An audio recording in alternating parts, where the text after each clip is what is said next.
little trivia question for our audience. Don't Google this stuff. I want you to challenge yourself as Michael and I are talking about this stuff.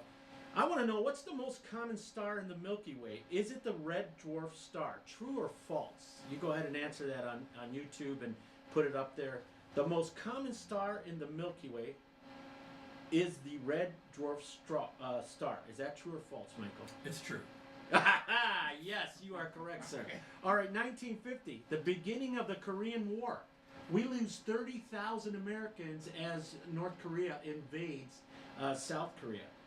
We have the crime of the century that year. $2 million were stolen from they call it the Great Brinks Robbery. $2 million stolen. And then, amazingly enough, we have a technology change in the United States, and the first credit card comes out. How is that even possible? So think about this. So technology starting to change stuff. New tech, the transistor radio, so people can have it portable, comes out in 1950s. Sputnik comes out. I think that's Russian.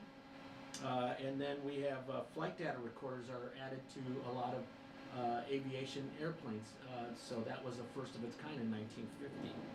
But in that time, before you tell us where we're going here, something else kind of makes the paper and is out there. It is the first May 11th, 1950. Paul Trent takes a picture of a UFO. It's the clearest one ever taken, and it happens in 1950. A farmer, his wife said, "Hey, there's something out here. Okay, come on out here with your little camera, take a picture." And that is a vintage picture of a UFO. It looks like a sport model, and once again I have to go back to it looks like a German design. I mean, I look up German design UFOs, UAPs from the late 40s to the early 50s, and you'll see what I'm talking about. If you look at that picture and you look at those designs, you'll see there's direct correlation, because at that time we had nothing on UAP or UFO designs, alien, American FOO Fighters. America doesn't put anything out there. The only thing we see is German. Anyways, let's go to 1950. What do we have, Mike? All right, before we do that, I Okay. want to get back to something that you mentioned on your list here. Okay. You were talking about this crime, right? Yeah. The crime of the century? Yeah. $2 million? Yeah. Okay, are you aware, and this made the news about 2 weeks ago, that the Pentagon was recently audited? And the Pentagon cannot account for $867 billion. Why You am want I to not talk about shocked? a crime of the century? $867 billion. Tony, do you have any idea what we could do with that amount of money? What we could do with that kind of money? And wait, how did I miss this? Like, It was big time news like 2 weeks ago. Okay. Huge news. That's incredible. Pentagon gets audited. Can't account for $867 billion. All right, so let's just do this. Let's run the numbers. We could take every homeless person off the streets in America just like that. We could feed every homeless person. We could fix the infrastructure of America. All bridges, all that. Airports could be fixed. Bridges could be fixed. We could fix schools up. There is no telling what we could do with that kind of money. But yet, they won't do it. Won't do it. Yeah.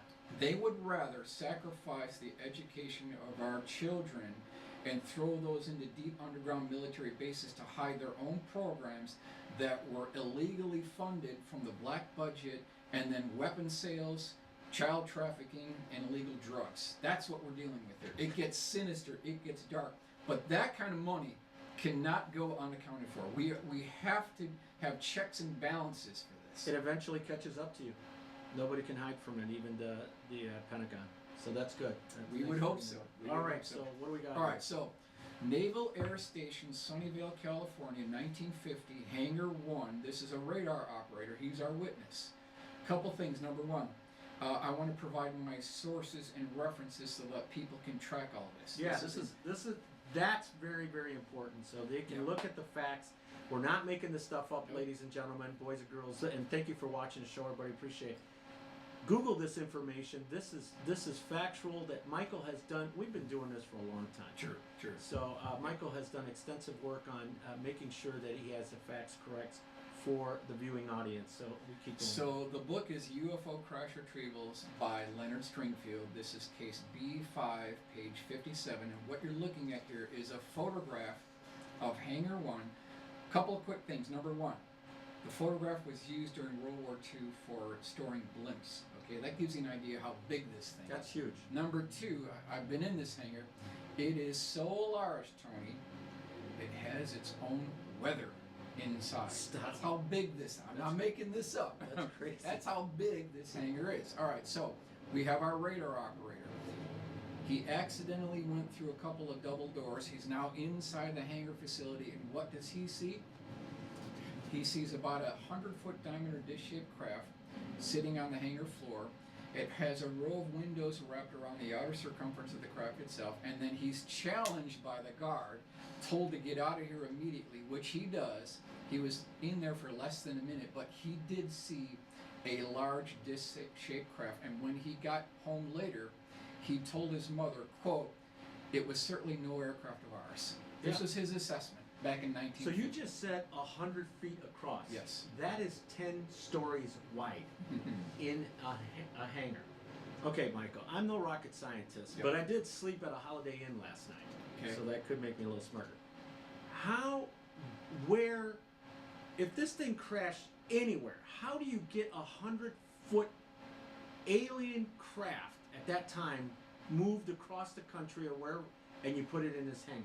Well, some of these craft come apart like pizza slices. Okay. Yep. There you go. Okay. There's All right. the answer.